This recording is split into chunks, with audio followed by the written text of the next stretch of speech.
Hello, my friend. It's so good to have you here. Welcome back to Lorecast. Settle in, get comfortable, because tonight's story deserves your full attention.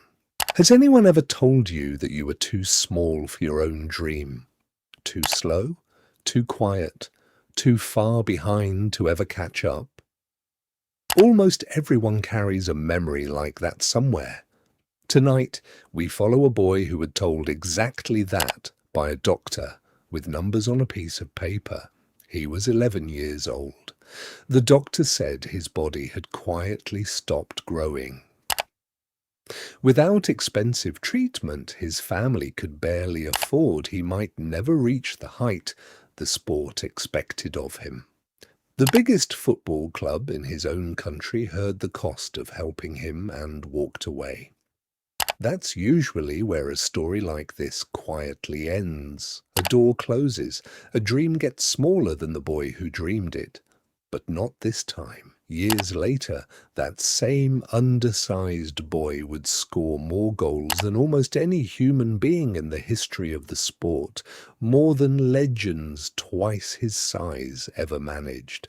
His journey runs through a needle he pushed into his own leg every night for years. A business deal scribbled onto a paper napkin because no proper contract was close by, and a ball that once sailed into the dark sky over a stadium in New Jersey, carrying a grown man's tears with it. So come with me. Let's walk the dusty streets of Rosario, Argentina, and meet the boy the world would eventually call the greatest to ever play the game. This is the story of Lionel Messi. Every legend starts somewhere ordinary, and Messi's ordinary was a working-class neighborhood in Rosario, a city that has produced more professional footballers per block than almost anywhere on earth. He was born in June of 1987, the third of 4 children. His father spent his days at a steel plant. His mother cleaned houses to help make ends meet. It wasn't a house with much spare money, but it was a house that was never quiet. 4 kids, a small yard, and a ball that never stopped bouncing off the walls. By the time Messi could properly walk, he could also properly kick. He joined his first tiny local club at age 5, coached by his own father. A few years later, he moved to a bigger youth academy in the city, where his teammates gave him a nickname that would follow him for the rest of his career. One that pointed out the very thing that was supposed to hold him back. They called him the Flea. Small, quick, nearly impossible to catch once he had the ball. Under his father's old club, his youth side went on a run that's still talked about in Rosario, over 100 matches without a loss.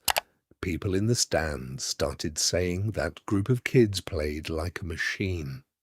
Nobody in those crowds could have known that the smallest player on the pitch would end up being the engine that made the whole machine run. But before any of that could matter, something in his own body was working against him. Around age 10, Messi simply stopped growing the way he should have. At first, his parents weren't alarmed. Neither of them was especially tall, so maybe it was just genetics. But the gap kept widening between him and boys his age. Eventually, his family took him to a specialist, and the results came back with a name attached: a growth hormone deficiency. Treatable, the doctor said, but not cheap. Somewhere close to $1,000 a month, a brutal number for a family that was already stretching every paycheck. Here's the detail that tends to stop people cold when they hear this story for the first time. The treatment wasn't a pill. It was a nightly injection. A 10, then 11-year-old boy alone in his room, giving himself a shot in the leg. Night after night, Year after year, just so his body would let him keep playing the game he was already better at than almost anyone around him. His local club promised to help cover it. That promise quietly fell apart. The biggest club in Argentina looked at the cost and decided the risk wasn't worth it. For a while it seemed like the sport itself was telling this boy, not you.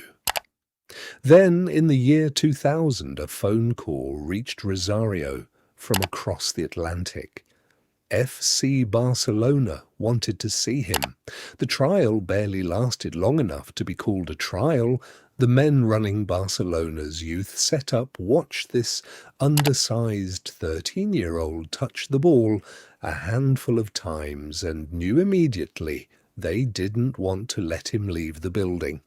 But signing him meant paying for his medical treatment and relocating his entire family to another continent, and the club's board hesitated.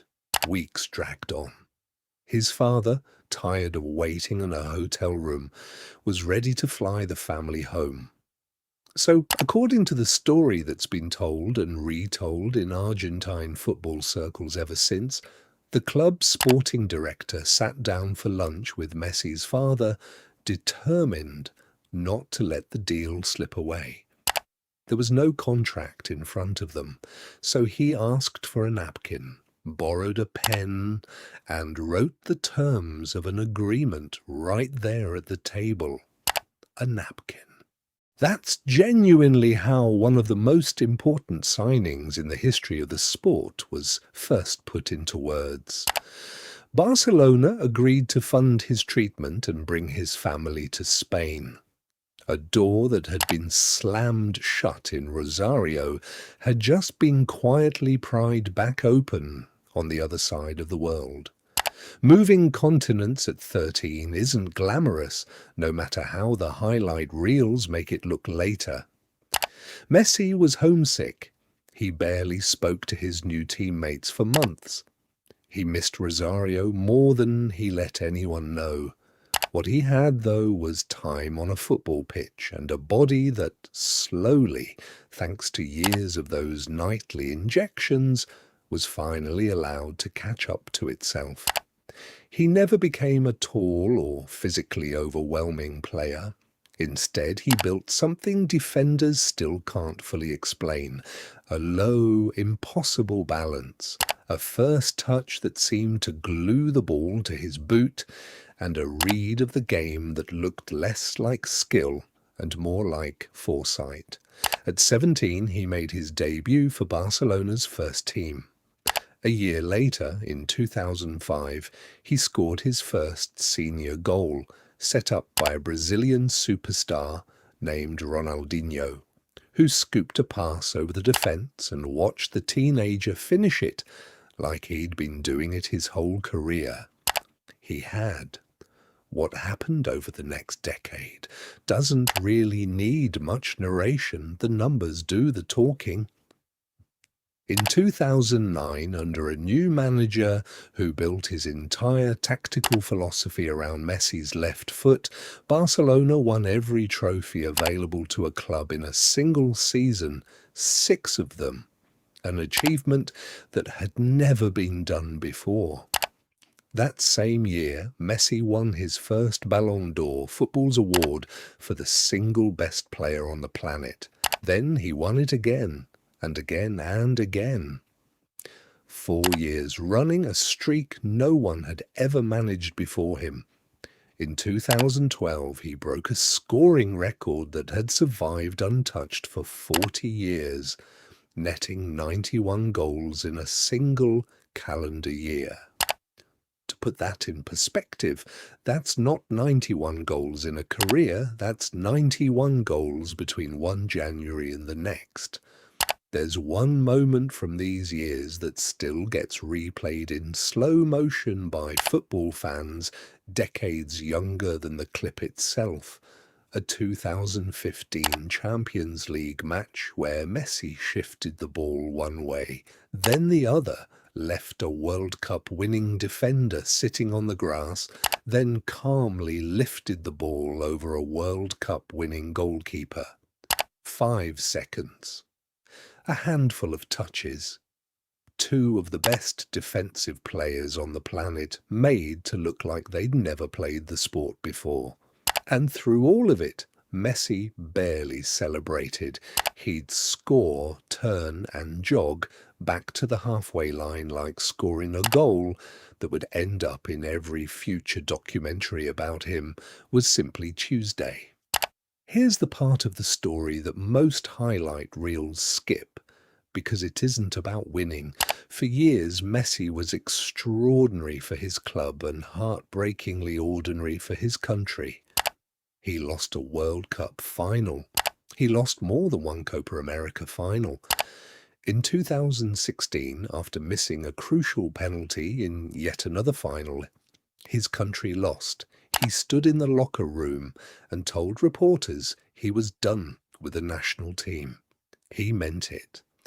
The backlash back home was immediate and enormous. His retirement made front pages. The country's president reportedly called him personally, and within weeks he reversed the decision and came back. The losses kept piling up for a while longer. Then, in late 2020, Argentine football lost its most legendary figure. Diego Maradona passed away. Grief swept the country. And strangely, according to people close to the national team, something shifted afterward. The players no longer felt like they were performing in someone else's shadow. 8 months later, Argentina beat Brazil to win the Copa America, Messi's first major trophy for his country after nearly 2 decades of trying. He dropped to his knees on the pitch. It looked, for a moment, like the story might finally be complete. It wasn't, not yet. Less than a month after that Copa America win, Messi sat down in front of cameras at Barcelona Stadium for the hardest press conference of his career. After 21 years at the only professional club he'd ever known, the club could no longer afford to keep him. Even after he offered to take a massive pay cut, financial rules made it impossible. He tried to speak. The tears came before the words did. He left for Paris soon after, a 2-year stop that never quite felt like home the way Barcelona had. But football, as it often does with Messi, was setting up its final act. By the 2022 World Cup, Messi was 35. Everyone, including Messi himself, treated it as his last realistic shot at the one trophy that had eluded him his entire career. It started badly. Argentina lost their opening match to Saudi Arabia, a result almost nobody predicted. Then something clicked. Argentina won every match that followed, right through to the final against France and a rising young superstar many were already calling Messi's heir. What followed is widely considered the greatest World Cup final ever played. Messi scored twice in regulation. France came storming back with 2 goals in under 2 minutes. Extra time. Messi scored again. France equalised again. It came down to penalties. Messi stepped up first. He scored. Argentina won the shootout. He dropped to his knees. He looked up. After everything, the injections, the napkin, the tears in that Barcelona press room, the missed penalty 6 years earlier, he finally lifted the one trophy that had always stayed just out of reach. Not every part of this story is triumphant, and it wouldn't be honest to skip this one. Just months after that World Cup win, gunmen opened fire on a supermarket in Rosario owned by his wife's family. No one was hurt. But a note left at the scene made it clear the message was meant for Messi himself. It was a stark reminder that even the most celebrated athlete on the planet couldn't fully protect the place he came from. He didn't respond publicly, he simply carried on. In the summer of 2023, Messi made a move that surprised a lot of people, not to another European giant, but to Inter Miami, in a league that had never really been on football's biggest stage. Skeptics called it a retirement tour. They were wrong. He won trophies with the club. He was named the league's most valuable player in back-to-back seasons, something no one else had done. Then, in early 2026, in a CONCACAF Champions Cup match, Messi reached a number that only one other player in the sport's history had ever touched: 900 career goals. True to form, he didn't celebrate wildly. He turned and jogged back to the centre circle exactly like he always had. As of the summer of 2026, Messi, now in his late 30s, is competing in his 6th World Cup, a milestone only one other player in history shares. He has nothing left to prove. Every major trophy the sport offers already has his name on it, and yet here he is, still running onto the pitch, still chasing the ball like it's the first time. If you go back to where this story started, an 11-year-old boy holding a piece of paper with a number on it that was supposed to decide his whole future, it's almost hard to believe it's the same person. A number couldn't measure what was actually inside him. Neither could a bank account or a hesitant boardroom or a stadium that once booed him in his own country before learning to adore him. Maybe that's really what this story is about. Not goals or trophies or records that will probably stand for decades. It's about what happens when someone refuses to let a piece of paper decide who they're allowed to become. If this story stuck with you, let me know in the comments what part surprised you most. And if you want more stories like this one, stay close. There are more people out there who were told no and answered with everything they had.